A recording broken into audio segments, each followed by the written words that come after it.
Hello everyone. So our today's topic for discussion is surgeries on maxillary sinus, presented by Mansi Zambadare, guided by Dr. Bhushan Bhagat, Sinhagad Dental College and Hospital, Pune. So we'll see about the following procedures in detail. First one is Calvé-Luc operation. Then second is functional endoscopic sinus surgery. Then intranasal antrostomy, enteral lavage, and we will have a brief idea about the mucormycosis. Let's see about the Calvé-Luc operation. Definition. It is nothing but the method of gaining entry into the maxillary sinus via the canine fossa approach by creating a window. So what is the canine fossa? It is nothing but a depression in the anterolateral wall of the maxillary sinus. But why do we choose this area only? Because it is the thinnest part of the maxillary sinus. So it is easy to create the opening. So how you are going to recognize the canine fossa extraorally? Just draw an imaginary straight line passing through the pupil, infraorbital notch, and the horizontal line passing through the lower border of the ala of the nose. And the point of intersection of both the lines will gives you the idea about the canine fossa exactly. So these are some images showing the exact location of the canine fossa, and the second one showing the exact incision design. So what are the indications for the Calvé-Luc procedure? If there are the intrasinus foreign bodies, that is, it may be a root or displaced root or the impacted tooth, or for the excision of the intrasinus cyst or the tumors, then chronic maxillary sinusitis, oroventral fistula, hematoma and hemorrhage in the maxillary sinus, mycotic fungal balls, fracture involving the floor of the orbit, epistaxis control for the antral packing, and in the blowout fractures for the lifting the floor of the orbit. So what are the contraindications for the Calvé-Luc procedure? If there is a acute infection seen, you cannot perform the Calvé-Luc procedure. In the young children who are at risk of damage to the developing tooth bud or the developing secondary dentition, then bleeding disorders like hemophilia, diabetes, hypertension. Now let's have a look about the detailed stepwise procedure of the Calvé-Luc operation. So first we'll start with the first step is administration of the local or the general anesthesia according to the condition of the patient. Then first and then semilunar incision, which we will give in the buccal vestibule. And the exact location is 3 mm above the gingivo-buccal sulcus. And the incision extends from the canine apex till the molar region. After the incision, we'll do the mucoperiosteal dissection and the retraction till the infraorbital ridge. So during this step, you should take care that you should not injure the infraorbital nerve. After this, identification of the canine fossa, as we have explained before. Then window creation. We'll do it with the help of the chisel or the dental drill. So for doing a window creation, we use a stamp method in which first we will create the multiple holes and later we will join those holes with the help of the dental drill. So what should be the exact diameter of that window? So it should be large enough to pass the index finger. After the creation of the window, we will inspect the sinus for any abnormalities with the help of the nasopharyngoscope. After the inspection, we will address if there are any abnormalities with the help of the index finger. If there are the foreign bodies seen, then we will remove it with the vacuum. If there is a pus, then curate it. So during doing all these steps, if there is a profuse bleeding seen, then what will you do? You just simply place a gauze soaked in the adrenaline for 2 to 3 minutes and it will stop the bleeding. After this, irrigation. So we will irrigate the area with the normal saline or the betadine. And the last step is closure. We'll do it with the 3.0 silk suture. So for the closure, just provide the soft tissue coverage. You need not to fix the bony window. That's it. But sometimes the Calvé-Luc is followed by the intranasal antrostomy also. So what is the intranasal antrostomy exactly? we'll do a separate opening in the inferior meatus. So why do we do this? For allowing the drainage, so that by the gravity, any fluid which is collected, it can be drained out easily. So complications of the Calvé loop operation: infraorbital nerve paresthesia, neuralgia, bleeding, which is most commonly seen during any procedures, post-operative blockage of the maxillary sinus, general complications which we see after any common surgery like pain, swelling, and any hemorrhage, then injury to the lip or nose or cheek or the tongue or to the teeth. Then anesthesia complications may also be seen. Delayed complications are reactionary hemorrhage, setting of infection, or the recurrence. So what should we do for the post-operative care? So patient should not blow through the nose for at least 2 to 4 days. No sneezing and avoid any vigorous activities. We will prescribe the antibiotics for the 7 days to avoid any infection. Then analgesics for the pain relief. And we'll ask the patient to have a liquid diet for the 2 days. Then nasal pack is removed after the 24 hours of the surgery. It is mandatory to keep it for the 24 hours. Then nasal decongestors are also prescribed to the patient like benzoyl or 0.5% ephedrine sulfate or the xylometazoline hydrochloride. Now just have a look about functional endoscopic sinus surgery.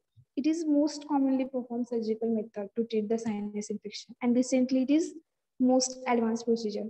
So definition, it is minimally invasive surgical procedure which use the nasal endoscope to enlarge the nasal drainage and improve the ventilation and allow the access for the topical medication.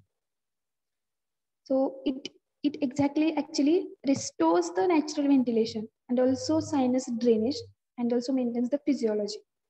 And the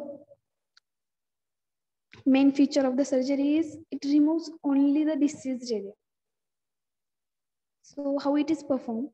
So patient is positioned in the supine, that is lies flat with the head rest on the pillow or on the headrest. Anesthesia, that is general anesthesia, is preferred, but if there is a minimal work is to be done, then you can also use the local anesthesia. Surgeon insert the endoscope with the camera in the nasal cavity through the nostril, as you can see in the image. And using the camera, surgeon can detect any abnormal tissue or the polyp. It can be visible on the digital screen in the OT. So what are the indications for the functional endoscopic sinus surgery? The most common and absolute indication is pansinusitis, that is when more than one sinus is involved. And the most common is chronic rhinosinusitis. Then recurrent sinusitis, nasal polyp, sinus mucocele, intranasal hemorrhage control, orbital decompression, optic nerve decompression, removal of the foreign bodies, excision of the intranational tumors, fungal infection, mucormycosis, that is black fungus. What are the complications of FESS? First most is orbital abscess, orbital hemorrhage, blindness, diplopia, which is nothing but double vision, then CSF leak, meningitis, brain abscess, trauma to the skull base, or massive hemorrhage requiring blood transfusion. Anosmia, that is changing the sense of smell or complete loss of the sense of smell. Then stenosis of nasolacrimal duct, post-operative epistaxis. What are the complications for the functional endoscopic sinus surgery? The absolute contraindication is complicated frontal sinusitis. You should not perform the functional endoscopic sinus surgery in such cases. And the relative contraindication is osteomyelitis, orbital abscess, or inexperience, lack of the proper instrumentation, intracranial or infraorbital complications, or the diseases which are inaccessible by the endoscopic procedure. So what are the advantages of functional endoscopic sinus surgery over other procedures, as it is most commonly used? Because it is minimally invasive technique and it does not require the skin incision or removal of the intervening bone. And there is a minimal tissue damage to the healthy tissue, and the patient shows faster recovery with the minimal pain. There is a low risk of the infection. The most important is there is a no external scar, so it is cosmetically acceptable. It shows long-lasting relief from the chronic sinusitis. It can operate all the sinuses. Almost all the diseases can be treated with the help of functional endoscopic sinus surgery, and it has very few complications. So post-operative care in the patients after the surgery. One night stay in the hospital, and patient should sit in the upright position. Then general anesthesia used, so no oral nutrition for the 4 hours. Feeding is started 2 hours after the surgery. And post-operative reading, normal intranasal tampons can also be used. Then cool and warm diet to avoid, and also avoid the hot food. No physical activity for at least 4 weeks. Avoid nose blowing or whistling.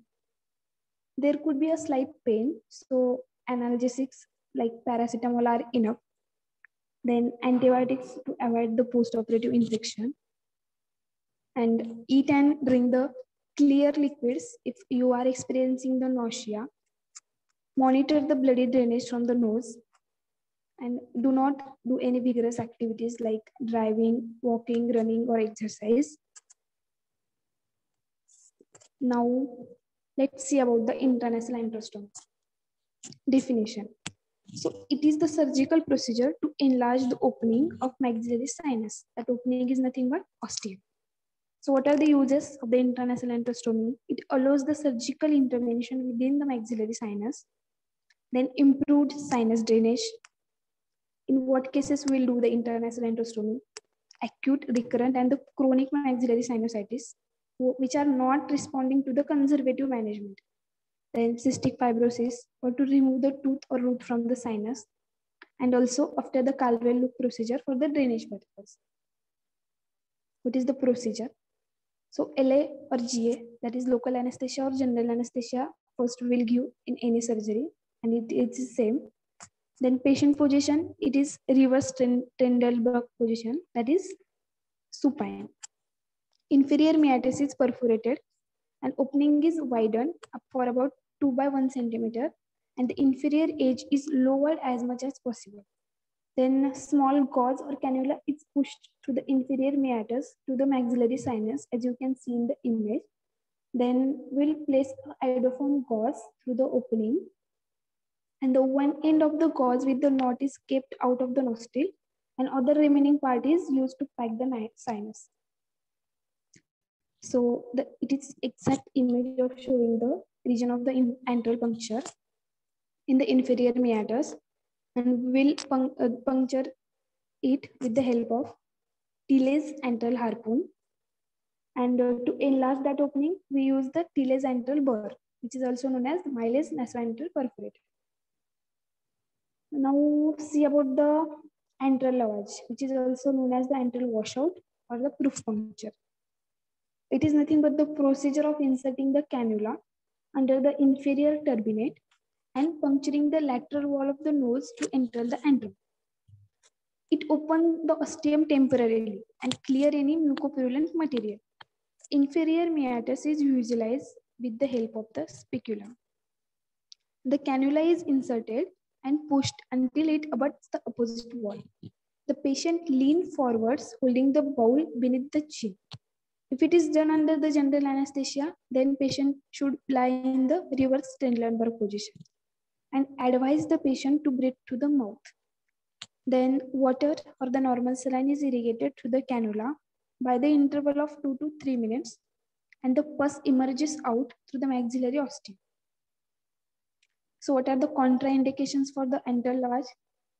Infected maxillary sinus, then patient with the age less than 3 years, patient with the hypoplastic maxilla because it has a thick wall and it is difficult for doing the procedure. Then complications, swelling of the cheek, orbital injury, cellulitis, bleeding, air embolism. To avoid the air embolism, we need to avoid air inflation into the sinus after the irrigation. It is a dreaded complication. Now let's see about the mucormycosis. These are some clinical pictures of the mucormycosis, which is also known as the black fungus. It is nothing, it is the recently it is most serious complication seen in the COVID-19 patient. So functional endoscopic sinus surgery is also useful in the management of the mucormycosis. So when the patient is diagnosed with the mucormycosis, then in the early stages, we'll do the excisional biopsy, that is the removal of bone. It is followed by the functional endoscopic sinus surgery, that is removal of the necrotic tissue lining sinus. And if it is confirmed in the late stages, that is, if there is a bony erosion already happened, then we'll do the debridement and curettage till the healthy part appearance, but sometime a complete excision of the defected part due to the severe necrosis. So treatment plan, that injection liposomal amphotericin B is the drug of choice for the treatment of mucormycosis, which is given in the dose 5 to 10 mg per kg per day for the 10 to 14 days. Thank you.